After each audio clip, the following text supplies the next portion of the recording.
Bienvenido. A continuación se presentará el capítulo 3 del libro Érase una vez México, en su tomo 2. Te invito a ponerte tus audífonos, relajarte y disfrutar del video.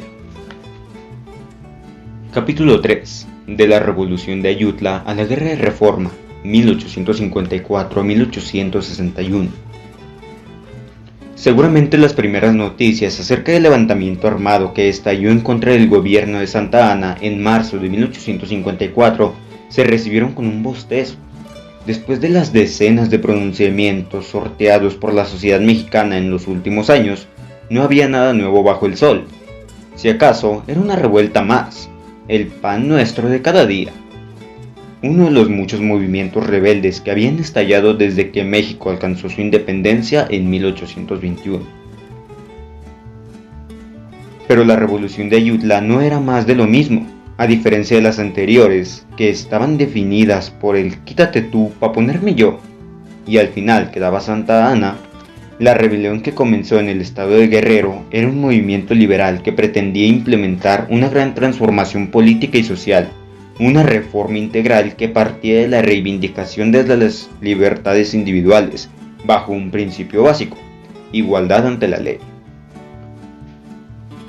La revolución fue caudillada por dos personajes muy distintos entre sí, entre los que mediaban 22 años de diferencia, pero que compartían la misma convicción liberal: Juan Álvarez e Ignacio Comonfort. Plan de Ayutla. El plan de Ayutla acusaba a Santa Anna de la violación sistemática de las garantías individuales, de que su poder absoluto atentaba contra las libertades públicas, del aumento irracional de impuestos, de despilfarros por el gobierno o utilizados en el enriquecimiento de los favoritos de Santa Anna, de la venta a Estados Unidos de una parte considerable de la República, la Mesilla, y sobre todo, de que el destino del país dependiera de la voluntad y capricho de un solo hombre. Nacido en 1790, liberal por necesidad y devoto de la divina providencia, Juan Álvarez era uno de los últimos jefes insurgentes aún con vida. En ello finjaba su prestigio. Había peleado bajo el mando de Morelos, y luego de la consumación de la independencia se convirtió en el amo y señor de la región sur del país. Era un cacique liberal por razones pragmáticas. Los gobiernos centralistas y autoritarios como el de Santa Anna amenazaban su poder regional. En cambio, la República Federal y el liberalismo lo favorecían por la libertad que tenían los estados dentro del federalismo. Su influencia local y su peso en la política nacional le permitieron impulsar la creación del estado de Guerrero en 1849, y como era de esperarse, fue nombrado su primer gobernador. 22 años más joven, Ignacio Comonfort era originario de Puebla. Nacido en 1812, la temprana orfandad paterna lo llevó por el camino de la milicia y la administración pública. Durante las décadas de 1830 y 1840 ocupó diversos cargos dentro de la administración pública. Fue comandante militar de Izúcar y prefecto de Tlapa, lugares ambos que prosperaron bajo su mando. Combatió a los norteamericanos en 1847 y llegó al Congreso en varias ocasiones. Algo de inconsistencia asomaba en su personalidad. En el campo de batalla se comportaba con valentía y decisión, era casi un espartano, pero en el campo de la política era demasiado tibio, un hombre excesivamente conciliador, vacilante al tomar partido y sin principios políticos bien definidos. Defectos que lo acompañaron hasta la presidencia de la República. Álvarez y Comonfort unieron sus destinos para combatir la dictadura de Santa Anna, y desde marzo de 1854 encabezaron la rebelión de Ayutla. Al movimiento se sumaron personajes que serían fundamentales para la reforma liberal, como Benito Juárez y Melchor Ocampo, que habían sido desterrados por Santa Anna y vivían exiliados en Nueva Orleans torciendo tabaco. La revolución duró un año. Santa Anna ya no pudo frenar el movimiento, renunció a la presidencia y partió al exilio en agosto de 1855. Intentó volver al escenario de la política como siempre lo había hecho, durante la Guerra de Intervención. Vendiéndose al mejor postor, puso su espada a las órdenes del imperio de Maximiliano y también a favor de la República, pero ambos bandos lo rechazaron. Con su salida del país en 1855, había pasado a la historia como figura pública. Como toda revolución que se respete, una vez alcanzada la victoria, era necesario elegir un presidente interino para restablecer el orden. Pero en el caso de los rebeldes de Ayutla, debía ir más lejos, convocar un congreso extraordinario para restablecer la República Federal con un gobierno representativo. En octubre de 1855, en Cuernavaca, Juan Álvarez fue nombrado presidente e hizo lo que todo gobernante debería hacer: rodearse no de sus mejores amigos, sino de los mejores hombres para gobernar. Y así fue. Organizó un gabinetazo. Ignacio Comonfort ocupó el Ministerio de Guerra, Melchor Ocampo el de Relaciones Exteriores, Guillermo Prieto el de Hacienda, y Benito Juárez el de Justicia. Junto a ellos, en el ambiente político también ya destacaban hombres como Sebastián y Miguel Lerdo de Tejada, Ignacio Ramírez y el Nigromante, Francisco Zarco, Ponciano Arriaga, Manuel Paino, Ignacio Manuel Altamirano, toda una generación de liberales dispuestos a instaurar en el país los principios básicos del liberalismo político. El presidente Juan Álvarez estableció la capital de la República en Cuernavaca porque sentía un rechazo natural por la Ciudad de México.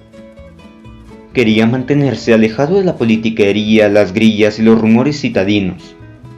Pero lo cierto es que la presidencia lo deprimía, y como añoraba su vida campirana, sus dominios y la sencillez de la vida en su hacienda, decidió renunciar, no sin antes tomar dos medidas fundamentales para el país. Lanzó la convocatoria para el Congreso Constituyente, encargado de redactar una nueva constitución, y abolió los fueros militares y eclesiásticos. El sucesor natural era Ignacio Comonfort, cuya popularidad había aumentado con el triunfo de la Revolución de Ayutla. Además, era un hombre de buenas maneras, refinada educación y buen talante, por lo que en general le caía bien a propios y extraños. Pero la presidencia no era un concurso de popularidad, y cuando Comonfort asumió el poder a finales de 1855, la situación del país se tornaba sombría.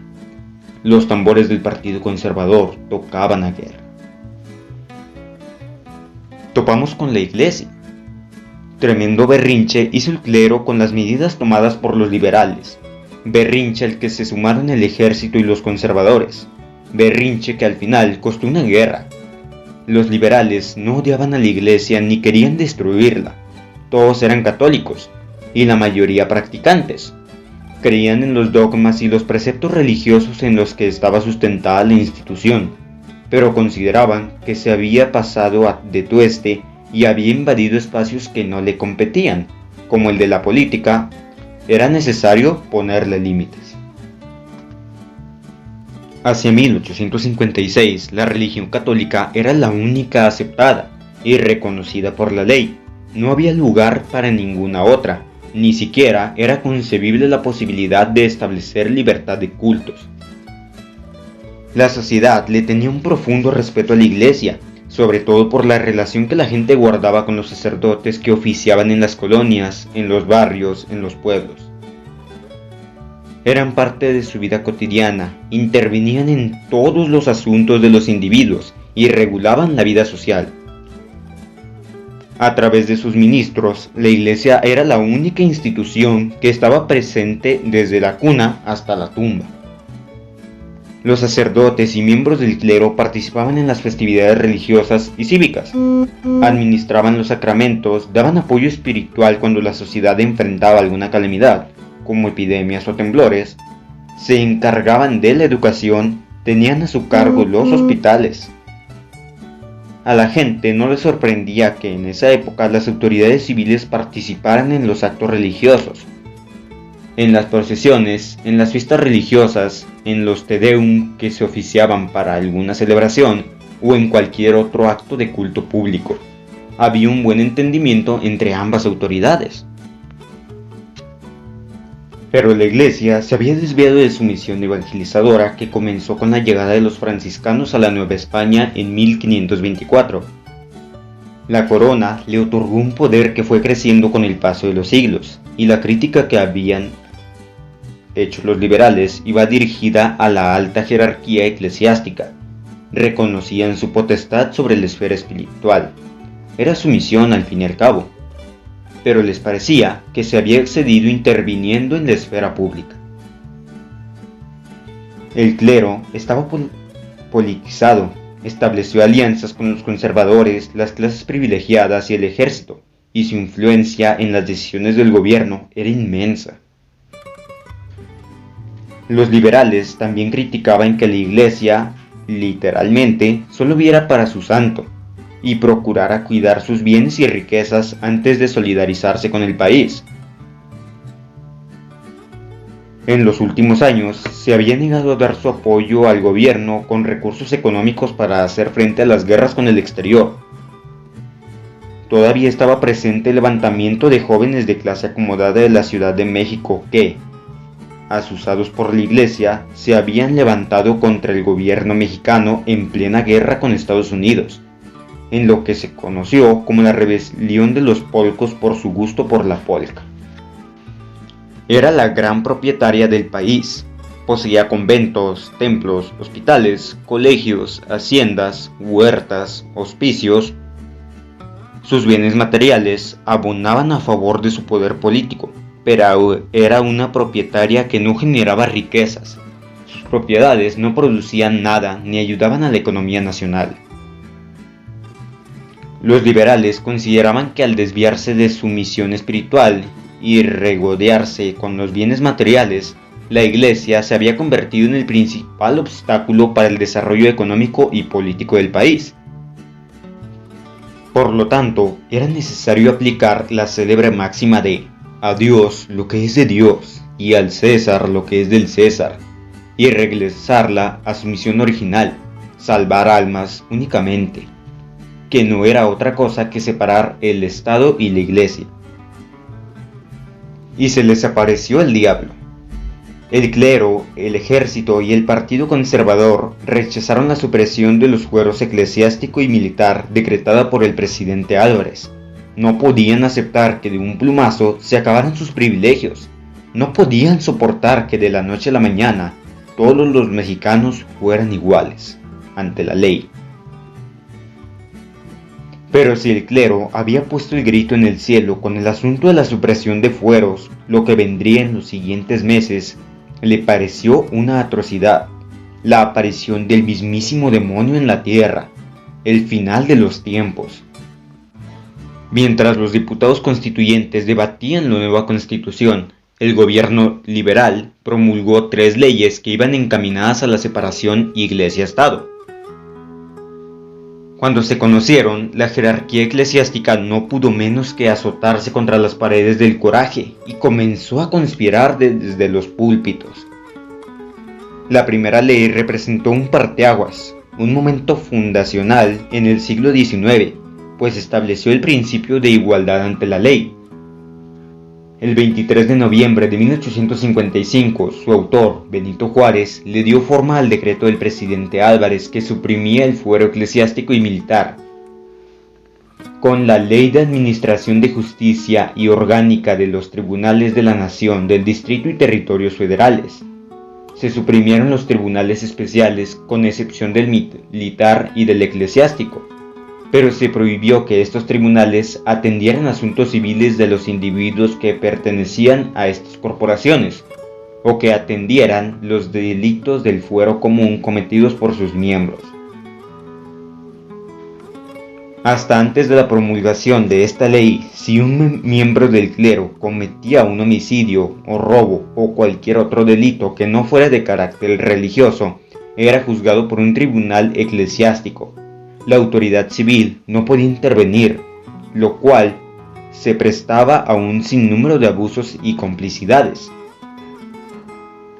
La llamada Ley Juárez fue plasmada en la Constitución de 1857. En ella también se suprimieron los tribunales eclesiásticos y se estableció el principio de igualdad ante la ley en los siguientes términos: que en la República Mexicana nadie podrá ser juzgado por leyes privativas ni por tribunales especiales. Ninguna persona ni corporación podía tener fueros, y solo se reconocería el fuero de guerra para los delitos contra la disciplina militar. La ley tomó forma en el artículo 13 de la Constitución de 1857. En la de 1917 fue ratificada y hoy continúa en vigor. Con la segunda ley, el clero esperaba una enérgica respuesta de Dios, o que cuando menos les cayera un rayo a los liberales. El 25 de junio de 1856, el gobierno dio a conocer la ley sobre desamortización de fincas rústicas y urbanas que administren como propietarias las corporaciones civiles y eclesiásticas de la República. El gobierno de Comonfort sabía que para consolidar el país en términos políticos y económicos era necesario poner en circulación las propiedades de la Iglesia con el fin de activar la economía y crear una clase media propietaria. La Ley Lerdo, su autor fue Miguel Lerdo de Tejada, establecía exactamente eso. La Ley Lerdo no significaba que la Iglesia entregara sus propiedades sin nada a cambio. No era una expropiación, era una ley que, con todo, la seguía beneficiando. El clero conservaría todos aquellos bienes destinados a su servicio: templos, conventos, casas episcopales, colegios, hospitales, hospicios, casas de beneficencia. El resto de sus propiedades debía ponerlas en circulación, y los particulares que las adquirieran tenían que pagarlas al clero con un interés de 6% anual, hasta que cubrieran el costo. Es decir, la Iglesia recibía el pago por sus propiedades y, además, se convertía en una especie de banco hipotecario. El clero ni siquiera se tomó la molestia de analizar la ley. Su cerrazón frente a los cambios era absoluta. Cualquier nueva medida establecida por el gobierno la veía como ataque no solo a la institución, sino incluso a la religión misma, y asusaba a la gente, al ejército y a los conservadores para que rechazaran toda medida liberal. La Iglesia había perdido el rumbo desde hacía tiempo. La humanidad, la caridad, la pobreza, el amor, ya no existían en su vocabulario. El clero podía recurrir a la fuerza pública para obligar a los pobres a pagar el diezmo, y llegó a negarse a otorgar sus servicios para los bautismos, las amonestaciones, los casamientos o los entierros si los solicitantes no pagaban los derechos correspondientes. La clase acomodada y la incipiente clase media podía pagar sin problemas, pero en los pueblos, en las rancherías, en los barrios pobres, donde la gente apenas tenía para vivir, era imposible pagar el diezmo y los derechos parroquiales por recibir cualquier sacramento. Contaba Melchor Ocampo, uno de los principales ideólogos del liberalismo, que en una ocasión un pobre llegó con su muerto ante el sacerdote de una parroquia en Michoacán. Le suplicó que lo enterrara, que le dijera algunas misas, que le diera la bendición, pero no tenía dinero para pagarle. El cura se negó a prestar el servicio y el pobre le preguntó: ¿y qué hago con mi difunto? La generosa y caritativa respuesta del párroco congeló hasta el infierno: sálalo y cómetelo. Los liberales consideraban que esta situación no podía continuar, y la tercera ley estuvo encaminada a erradicar el problema. El 11 de abril de 1857 fue promulgada la Ley sobre Derechos y Obvenciones Parroquiales, conocida como Ley Iglesias, porque fue obra de José María Iglesias, por entonces ministro de Justicia, Negocios Eclesiásticos e Instrucción Pública. La ley prohibió a la Iglesia cobrarle a los pobres derechos parroquiales por bautismos, amonestaciones, casamientos y entierros, y definió a los pobres como aquellas personas que no adquieran por su trabajo personal, por el ejercicio de alguna industria o por cualquier título honesto más de la cantidad diaria indispensable para la subsistencia. Las tres leyes llamadas prerreformistas, porque se dieron antes de que las exhibiera Juárez en 1859, en plena guerra de reforma, fueron rechazadas por el clero y los conservadores. No cupo en ellos la cordura, ni hubo lugar para la razón, y la respuesta ante las medidas liberales fue la acostumbrada: tomar las armas contra el nuevo gobierno. Apretón de pescuezo. Cuando los aires liberales comenzaron a soplar por todo el país, los conservadores sacaron sus armas y estallaron varios levantamientos en Guanajuato, Puebla, Oaxaca y Jalisco, exigiendo el restablecimiento de sus fueros y privilegios. El gobierno respondió en términos militares y rápidamente sofocó las revueltas, pero el ánimo conciliatorio del presidente Comonfort prevalecía y siempre actuó con benevolencia. A los derrotados una y otra vez les otorgó el perdón, la amnistía, la clemencia o en el peor de los casos, el destierro. Hacia finales de 1856 el país entró en una tensa calma. En un intento supremo de conciliación, condenado al fracaso, Comonfort organizó un gabinete mixto de liberales y conservadores que se convirtió en una caja de Pandora.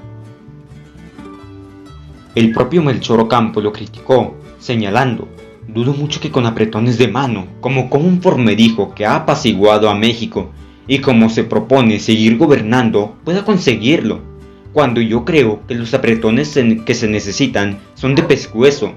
El tiempo dirá quién se engañaba. No pasó mucho tiempo antes de que las circunstancias le dieran la razón a Ocampo. El presidente Comonfort no tuvo la sensibilidad política para entender que las diferencias entre liberales y conservadores eran irreconciliables. No era cuestión de buena voluntad, era el enfrentamiento definitivo de dos proyectos de nación que se venían gestando desde que México alcanzó su independencia. Con la promulgación de la nueva Constitución, el 5 de febrero de 1857, los ánimos se encendieron nuevamente. A pesar de que era bastante moderada en cuanto a las nuevas relaciones entre el Estado y la Iglesia, a pesar de que había sido jurada frente a un crucifijo, invocando el nombre de Dios varias veces, a pesar de que la Carta Magna se comprometía a proteger la religión católica, nada de eso impidió que la Iglesia se pusiera de pie en guerra. Constitución de 1857.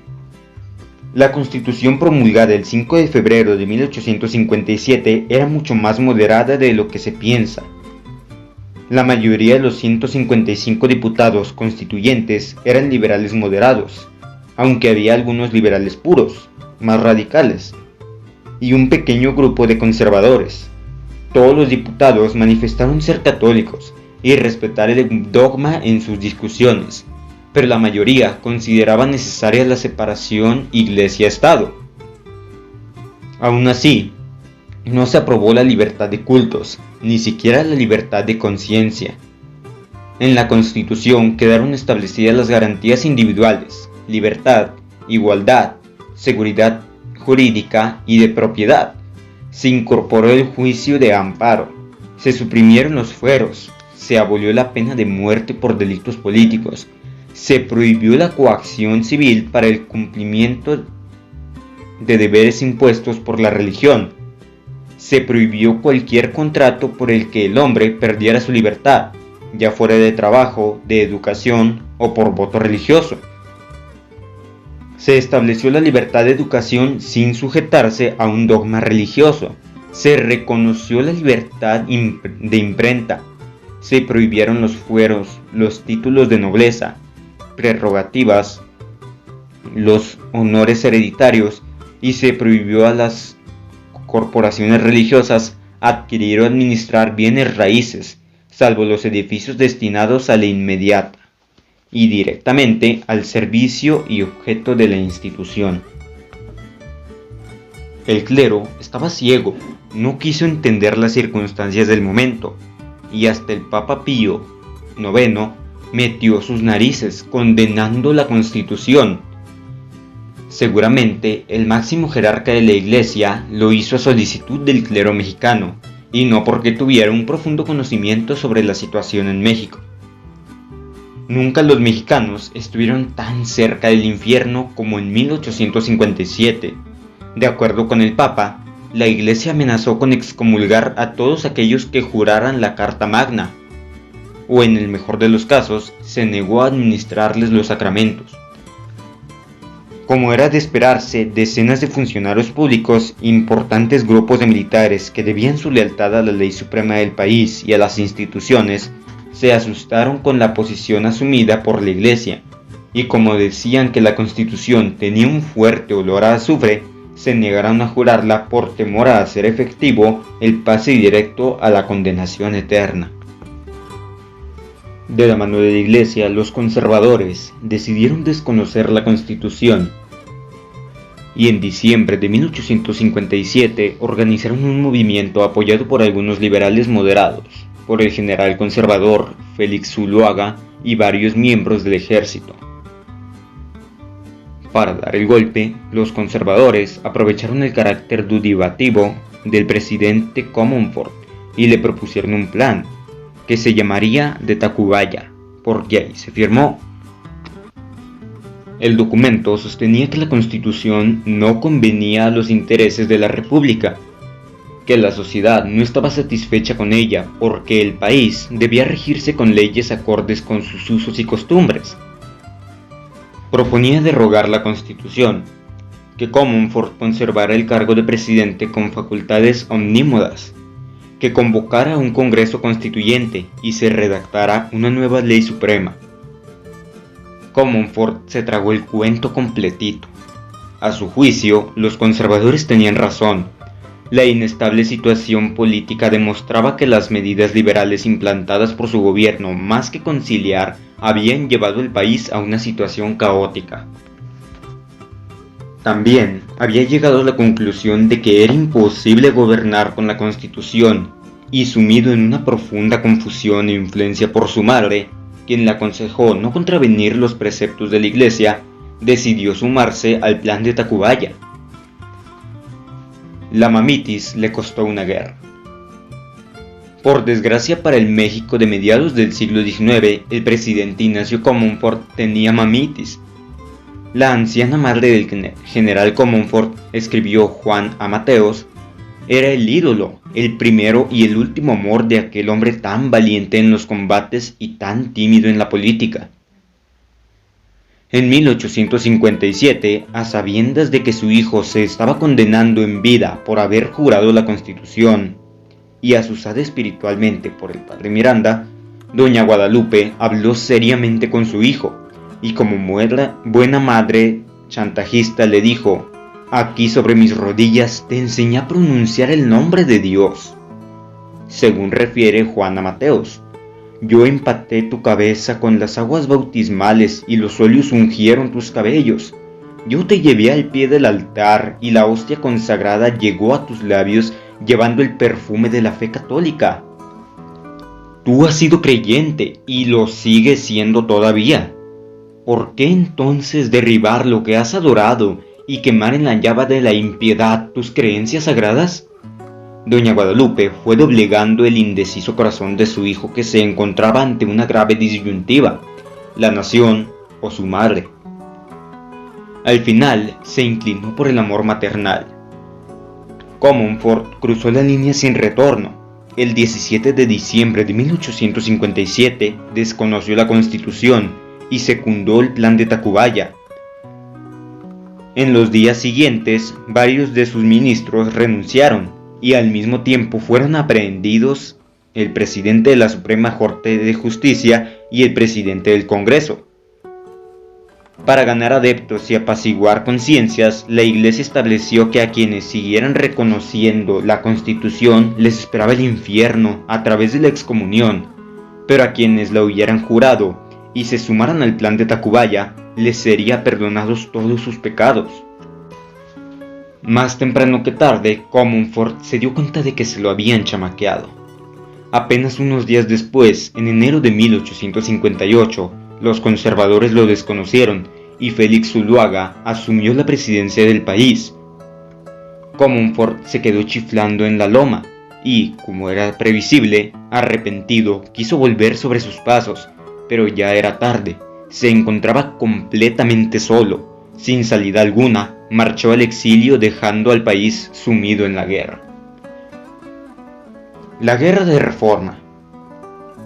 Después de todo lo que México había vivido desde 1821, ¿qué le faltaba por ver a los mexicanos? Dos presidentes gobernando un solo país al mismo tiempo. Y así sucedió. Los conservadores tenían a su presidente en la figura de Félix Zuluaga. Los liberales, que seguían reconociendo la Constitución como ley suprema del país, rechazaron el golpe de Estado de los conservadores y siguieron el mecanismo de sucesión presidencial previsto en la Carta Magna. Ante la ausencia del presidente constitucional, quien debía asumir el poder era el presidente de la Suprema Corte de Justicia de la Nación, y ese era, nada más y nada menos, que Benito Juárez, que había sido liberado por Comonfort antes de partir al destierro. La naturaleza pasaba lista. El 19 de junio de 1858, un fortísimo temblor sacudió la Ciudad de México. No era el terremoto social provocado por la Guerra de Reforma, era la naturaleza, una vez más. Se cree que el temblor de tierra ha sido el mayor de que haya noticias, señalaba una crónica de la época. Si hemos de juzgar por la generalidad de sus estragos, esta aserción es cierta. Hasta la oración de la noche se habían recogido 19 cadáveres. El tránsito de los carruajes está impedido por 2 días. Esto faltaba para colocar el año entre los más nefastos de la nación. 1858 fue un año difícil, no solamente por la guerra. El famoso calendario del más antiguo Galván dio cuenta de varios fenómenos naturales que impresionaron a la sociedad capitalina. El 23 de febrero señalaba: aunque los aires de este tiempo sean impetuosos, los de este año han sido más notables. El de hoy derribó varios jacales y tiró el farol destinado al gas en medio de la Plaza Mayor, quebrando el tallo de fierro que lo sostenía. Algunos meses después, un fuerte estruendo despertaba a la población capitalina. A las 7:30 de la mañana, 2 detonaciones anunciaron el incendio de la fábrica de pólvora de San Juanico, con un importante número de víctimas. En el mes de octubre, la capital fue testigo de un acontecimiento poco visto. Aparece en el horizonte de México un hermoso cometa. Su núcleo es bastante grande y su cauda de una elegante y magnífica figura y extensión. Se dice que fue el que apareció el día de la muerte del Papa Urbano IV y que se tuvo por el anuncio de la muerte de Carlos V. Temblores, cometas, temperaturas elevadas, fuertes vientos, inundaciones. La naturaleza pasaba lista como siempre. Juárez asumió el poder en enero de 1858. Supo que varios gobernadores de la República reconocían su autoridad y salió de la Ciudad de México, que estaba en manos de los conservadores, para buscar su apoyo. Comenzó así un largo peregrinar, huyendo del acoso de las fuerzas conservadoras y llevando la institución presidencial y la defensa de la Constitución por las pocas ciudades que todavía le eran leales. Entre enero y abril de 1858, Juárez marchó a Guanajuato, luego a Guadalajara y finalmente a Manzanillo, hasta donde lo arrojó el avance del ejército conservador. Su única salida era llegar a Veracruz, último reducto liberal de importancia. Sin embargo, no podía llegar al puerto a través del territorio nacional, por lo que tuvo que abandonar el país por varias semanas. Necesitaba el permiso del Congreso para dejar la República, pero como la guerra había impedido que los legisladores se reunieran por sus pistolas, facultad extraordinarias le llamaban, se embarcó rumbo a Panamá el 11 de abril. De ahí marchó a La Habana y siguió hasta Nueva Orleans, y por fin, el 4 de mayo de 1858, instaló su gobierno en Veracruz. Al estallar la guerra, el gobierno conservador tenía de su lado al ejército regular, el mismo que había sido artífice de los golpes de Estado en las últimas décadas, el que enfrentó a Estados Unidos en 1847, el que llevó a Santa Anna al poder en distintas ocasiones. Contaban con una oficialidad experimentada y con nuevas promesas en el arte de la guerra, como Luis Gio Solo, Miguel Miramón y Tomás Mejía, además de recursos materiales y económicos para hacer la guerra a los liberales. Al gobierno de Juárez le tocó bailar con la más fea. Improvisó un ejército con la Guardia Nacional de los estados que lo apoyaban, formado en su mayoría por ciudadanos que de manera voluntaria tomaron las armas para defender la Constitución de 1857. Su experiencia militar era escasa. Muy pocos habían combatido a los norteamericanos en el 47 y la mayoría recibió su bautizo de fuego durante la Revolución de Ayutla contra Santa Anna. Juárez el ciudadano. Dentro de la lógica de su credo político, el liberalismo, el gran triunfo de Benito Juárez fue concebirse como un ciudadano, igual a sus contemporáneos sin importar su origen nacional. No cargaba con el estigma del indio sometido, no era autocomplaciente con sus raíces ancestrales. No hay una sola mención entre sus discursos a su condición de indígena, ni pidió un trato especial para su raza. Reconocía que la pobreza, la explotación, la sumisión no eran privativas de sus antepasados, sino que representaban problemas que asolaban a toda la República.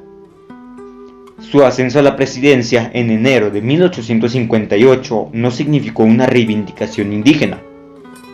Frente al golpe de Estado de los conservadores, Juárez buscó restaurar el orden constitucional y reivindicar a la nación defendiendo el principio básico del liberalismo político contenido en la Carta Magna de 1857.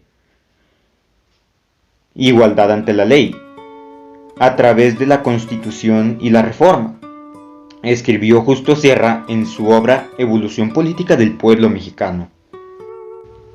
Veía la redención de la República Indígena, emanciparla del clérigo, de la servidumbre rural, de la ignorancia, del retraimiento, del silencio. Ese fue su recóndito y religioso anhelo. Por eso fue liberal, por eso fue reformista. La redención de los indios significaba integración. La Constitución de 1857 y las leyes de reforma 1859 tenían esa intención, y a pesar de que la ley de nacionalización de bienes de clero y de manos muertas afectó terriblemente a la propiedad comunal de los pueblos indígenas, de ahí el apoyo de los indios a Maximiliano, el problema no era el espíritu de la ley. Convertir a los indios en propietarios, dueños de un pedazo de tierra, educados sin las ataduras del colonialismo mental y ciudadanos de la República, sino su instrumentación apresurada. Los liberales necesitaban recursos para la guerra, que puso las tierras en manos de prestanombres y ricos propietarios, sentando así las bases del futuro latifundismo porfiriano.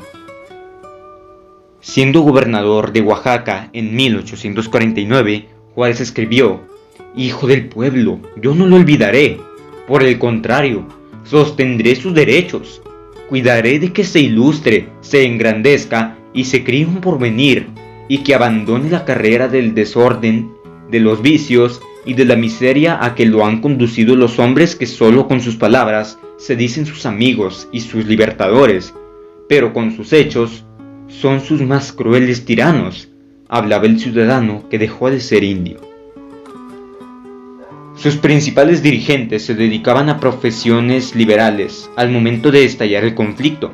Eran abogados, periodistas, médicos, escritores, comerciantes, rancheros, de todo menos militares de carrera, como Jesús González Ortega, Ignacio Zaragoza, Santos Degollado, Mariano Escobedo y Porfirio Díaz. Leandro Valle fue de los pocos militares de profesión en el Ejército Liberal. En este contexto, durante 1858 y buena parte de 1859, los conservadores, primero al mando de Luis G. Osoyo, quien murió de tifo a mediados del 58, la mejor espada del Partido Conservador, barrieron el país de arriba a abajo de los liberales, pero no pudieron dar puntilla final. Por momentos parecía inminente la victoria de los conservadores, pero generales como Santos Degollado, el héroe de las 1000 derrotas, no claudicaban, y aunque el resultado de las batallas que comandaba solía ser adverso, volvió a organizar al ejército y se lanzaba de nuevo en contra del enemigo. Fueron meses de tenaz resistencia para evitar que los conservadores marcharan sobre Veracruz y pusieran punto final a la guerra.